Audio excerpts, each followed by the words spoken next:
Bonjour et bienvenue chez BHM Consulting.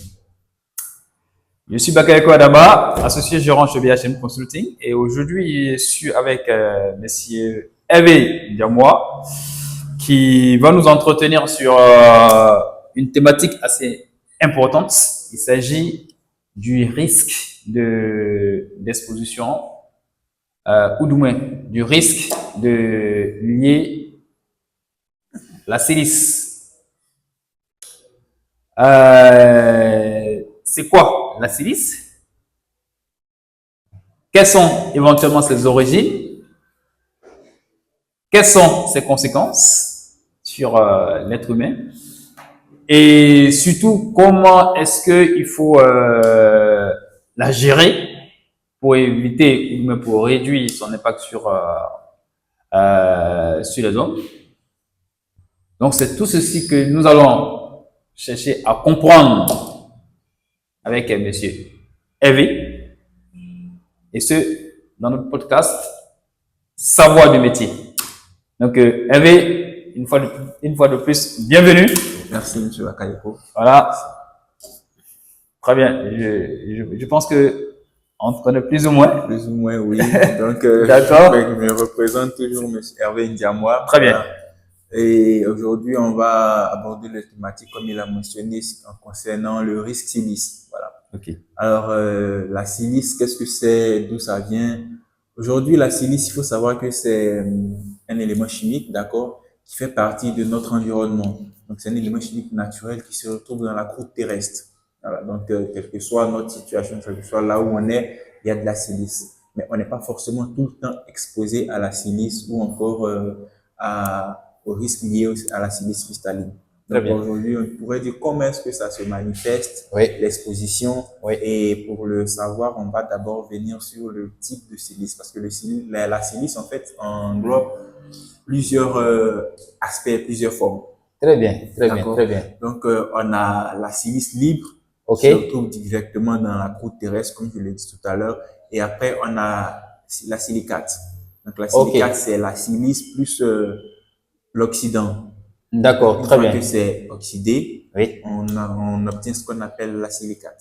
Très bien. Ok, voilà. C'est ce qu'on retrouve dans la silicate. C'est pas des solutions, des substances qui permettent de durcir, qui ont la faculté de durcir, soit une solution, soit. Ok, d'accord, très bien. Voilà. Donc aujourd'hui dans le béton. Dans le béton, surtout. Ok. Donc en parlant de silice libre, on a plusieurs aspects de silice libre. Ok, donc on peut avoir ce qu'on appelle la silice cristalline, donc sous forme cristalline ou sous forme amorphe. Très bien. Mais ce qui nous intéresse aujourd'hui le plus particulier, c'est la silice cristalline. Très bien.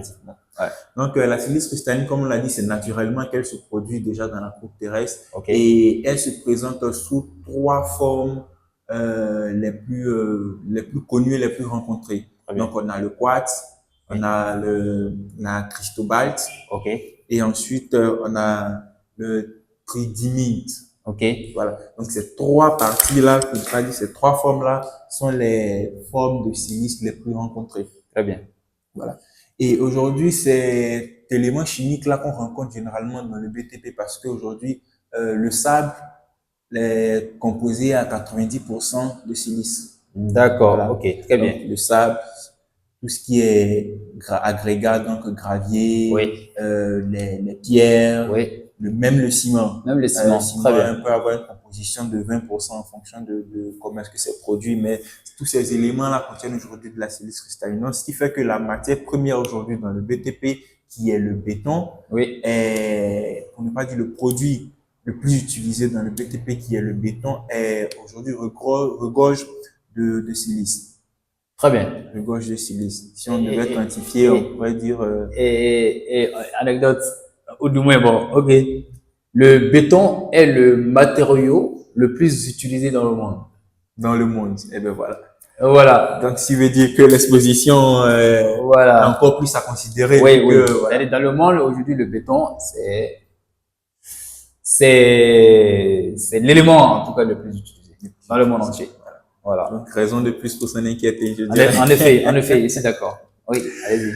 Voilà, donc c'est un peu l'aspect. Donc aujourd'hui, pour faire court, pour avoir le béton, donc comme on le sait, on a juste besoin d'associer certains éléments, comme on l'a cité, le sable, les différents gravats en fonction de la structure qu'on veut, rajouter de l'eau et aussi le ciment. Donc je dirais deux de ces éléments pour constituer le béton contiennent de la silice, donc le sable, le ciment. Très Les bien. graviers, si on rajoute de l'eau, n'en contient pas déjà. Oui. Ça fait 3 sur 4 en proximité qui contiennent déjà de la silice. Donc, ce qui veut dire qu'aujourd'hui, notre béton est à considérer comme un composant présent en silice. Voilà.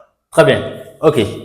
Donc ça, c'est plus ou moins l'origine, ou du moins où est-ce qu'on peut trouver plus ou moins la silice. Donc on peut trouver dans les éléments de tous les jours que nous utilisons notamment dans le BTP, c'est ça.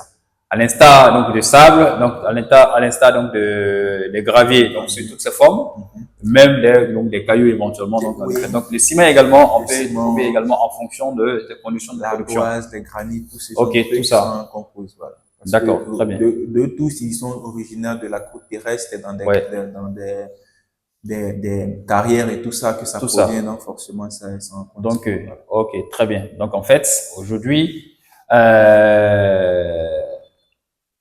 donc la silice étant présente de façon naturelle déjà. Naturelle et puis bon et puis notamment dans le BTP, nous sommes forcément exposés au vu donc de son origine, donc de son voilà. Parce que dans tous les cas, comme on l'a dit tantôt, c'est la matière première quand même la plus utilisée dans le BTP. Voilà, tous ces éléments-là. Donc, existe-t-il des dangers qui sont liés à la silice? La silice. Parce que c'est tout ça, parce qu'il est très important de savoir, d'accord. Alors oui, il existe un danger à l'exposition de la silice. Déjà, ce qui fait que depuis, je prendrai l'exemple de la France, par exemple, depuis l'article 1er du 26 octobre 2022. Ok, très bien. D'accord, 26 octobre 2020, pour être précis, voilà. Okay. La silice a été déclarée cancérigène. D'accord, voilà. Très bien. Donc, ça existait déjà depuis longtemps, oui. Mais depuis 2020, en fonction de cet article-là, c'était déclaré cancérigène. Très bien. Et ce qu'on a aujourd'hui, c'est puisque c'est un élément chimique oui. qui se présente sous forme de poussière, parce que l'exposition se fait à la poussière. Très bien. Voilà. Et il y a des VLEP qui ont été définis.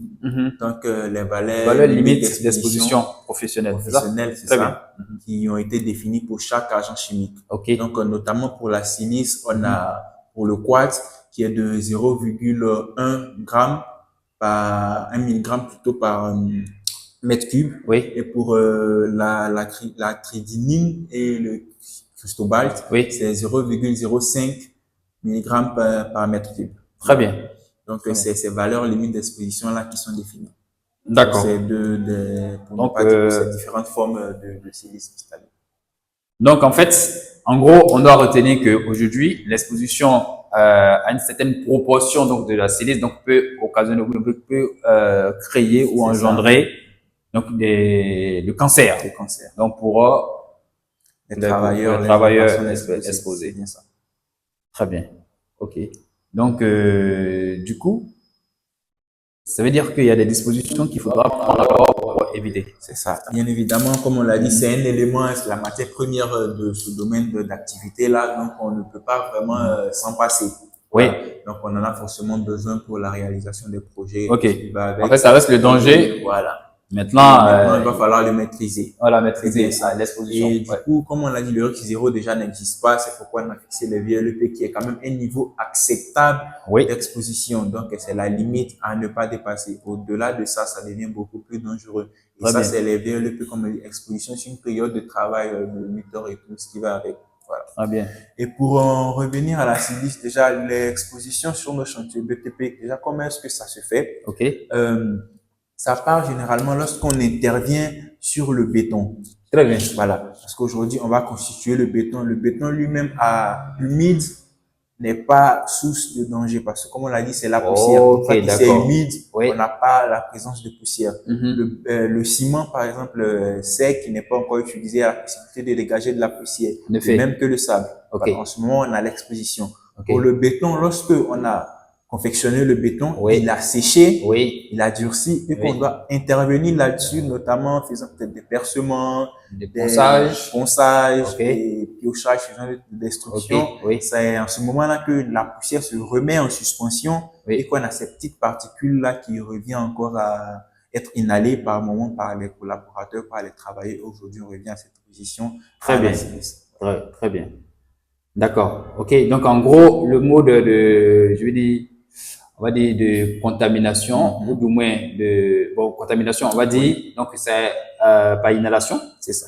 donc À voie inhalation. orale, nasale et tout C'est ça, ça. et aussi par contact cutané. Et Est-ce c'est que ça. il y a ça Parce que aussi? l'exposition, le mode d'exposition, je vais dire, de première principale, c'est par inhalation. OK, très Voilà. Et on bien. peut avoir une exposition cutanée. Donc, par exposition cutanée, on va avoir comme premier effet les yeux qui vont rougir, les démangeaisons au niveau D'accord. des yeux, ce Très genre bien. de petits trucs. Donc, ça, ce C'est sont les déjà, symptômes. voilà, ce sont les premiers symptômes Mhm. d'exposition à cet agent chimique-là. Voilà. Oui.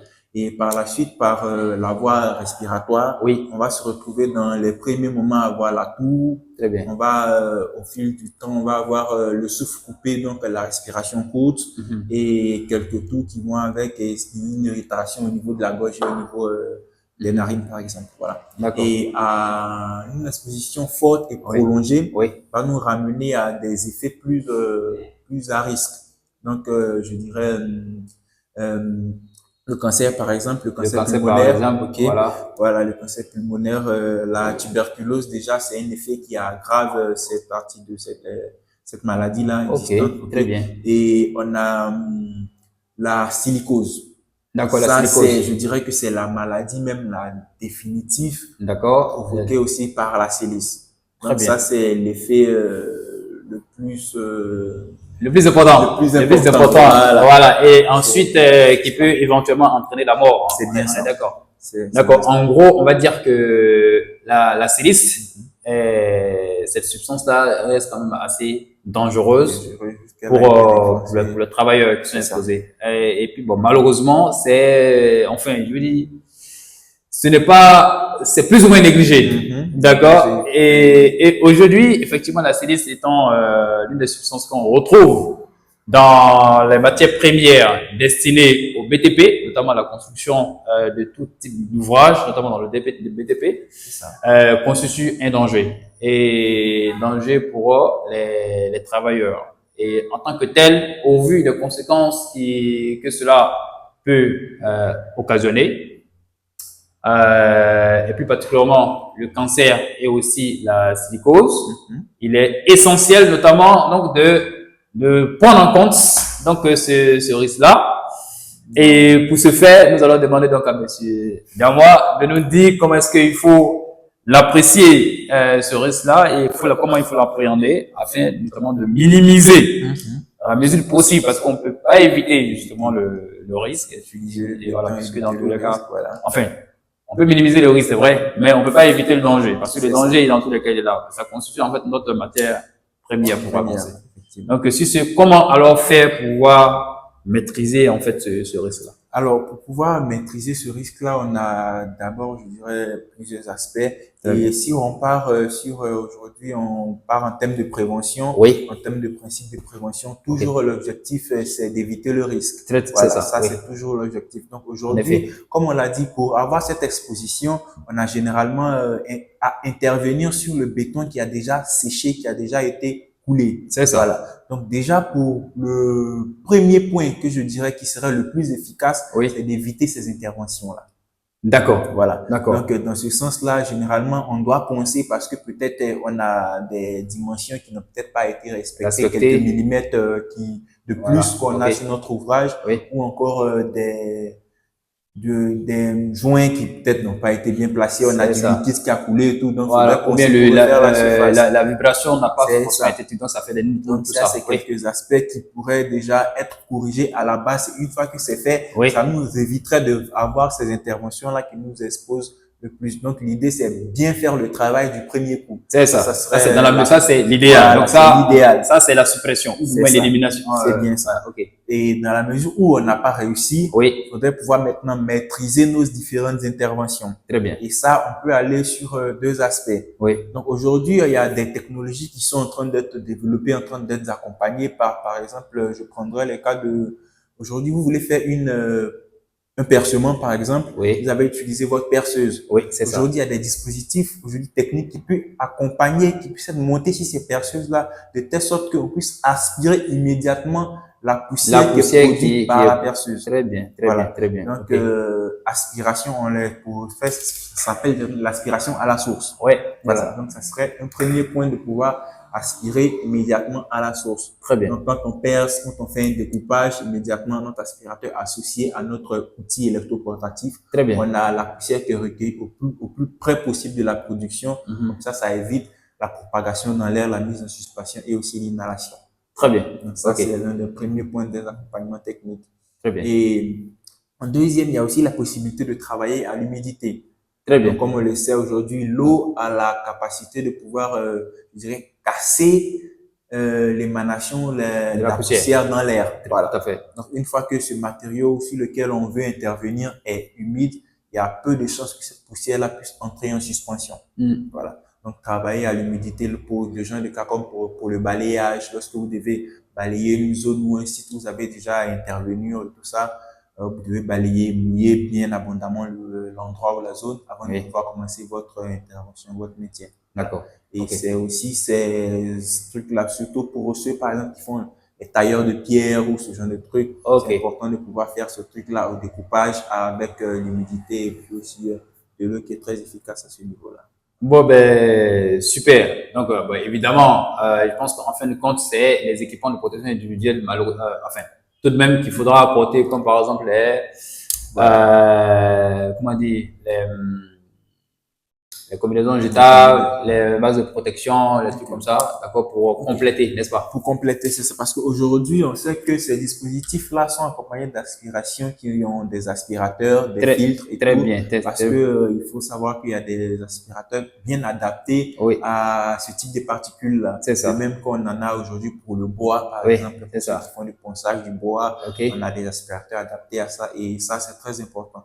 Surtout, il faut ajouter que lorsque on a ces interventions-là, l'idéal, c'est que ça apparaisse être comme des équipements de protection individuelle parce que c'est un appareil électroportatif, mais ça joue le rôle de collectif en premier lieu parce que ça évite déjà que cette poussière-là soit mise en suspension dans toute la zone de travail parce que forcément, on a de la coactivité pour à 90% des cas dans des chantiers, on a forcément de la coactivité. Tout à fait. Et ces personnes aux alentours-là sont des gens qui peuvent être exposés à ce risque-là. Donc, ça joue le rôle de collectif d'une part. Et après, les équipements de protection individuelle, c'est à 60% des cas, si je peux dire, lorsqu'on a peut-être ces aspirations, travailler à l'humidité, c'est peu de fois utilisé si l'aspiration est faite correctement et on a choisi le bon équipement efficace. Très bien. Donc, mais néanmoins, on a toujours des particules quand même qui peuvent venir parce que la poussière de silice, elle est quand même très fine, il faut le dire. Donc, on a quand même des particules. Donc, pour ça, il faudrait quand même rajouter peut-être des demi-masques, des FFP2 par la suite et je dirais même de tenir compte en fonction de l'environnement de travail. Si vous travaillez peut-être dans un espace clos ou vraiment pas aéré de façon naturelle, vous pourrez peut-être prendre un masque à cartouche et tout. Si vous travaillez dans une zone à l'air libre, peut-être un FFP2 suffira accompagné de l'aspirateur qui a déjà fait 99% du travail. Très bien. C'est un peu ce moyen-là qui pourrait accompagner. Ok, donc on voit les, je veux dire, la succession notamment qu'on appelle ça, de la hiérarchie, donc c'est la prévention. Et donc c'est très magique. Ok, donc en dehors de ça. Mais vous utilisez le robot, non? On peut utiliser le robot pour faire ces activités. Mais c'est pas encore. Parce qu'aujourd'hui, on est en train de vouloir faire une approche de ce qu'on appelle la mécanisation des tâches. Voilà, qui permettrait d'avoir des supports robotisés comme pour le port de certaines charges, certaines activités qui pourquoi pas peut-être un robot même qui pourra penser. Ouais, tout Pourquoi à fait, pas, tout à fait, tout à fait. c'est des trucs auxquels Ça aussi, aujourd'hui ça, la ça, ce sont technologie des opportunités voilà. d'amélioration. Ok, La très bien. technologie et les recherches visent à améliorer Mhm. et c'est quand même très important. Mais pour aujourd'hui, vu qu'on n'a pas forcément tout ce matériel-là et qu'on n'a pas toujours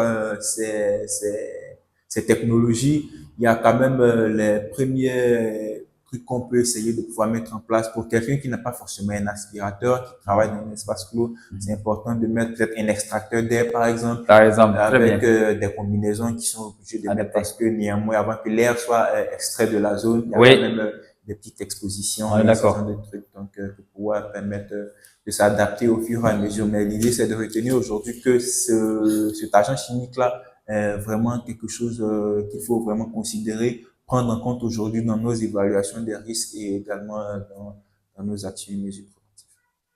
Vraiment très instructif. Donc, ce podcast, donc, cette rubrique savoir du métier. Donc, la silice étant un élément chimique, entre guillemets, donc, évidemment, donc, fait partie de ce qu'on appelle les risques chimiques en entreprise. Et en tant que tel, au vu de l'importance, notamment de la silice dans notre quotidien, il est important donc de comprendre les tenants et les aboutissants liés notamment à ce produit, ou du moins à cette substance. Donc, je vous invite donc à en tenir compte dans le cadre de votre évaluation des risques et surtout dans le BTP et prendre les dispositions telles que notre spécialiste donc nous a conseillé et nous à notre tour donc de pouvoir conseiller justement l'entreprise dans laquelle nous travaillons, nous accompagnons, afin que on puisse minimiser, voire éviter donc les maladies qui découlent donc de l'exposition à cette silice-là. Donc sur ce, je vous remercie et pour plus d'infos, bon ben il faut nous contacter BHM Consulting. Voilà. Toujours. C'est voir les cabinets. Merci.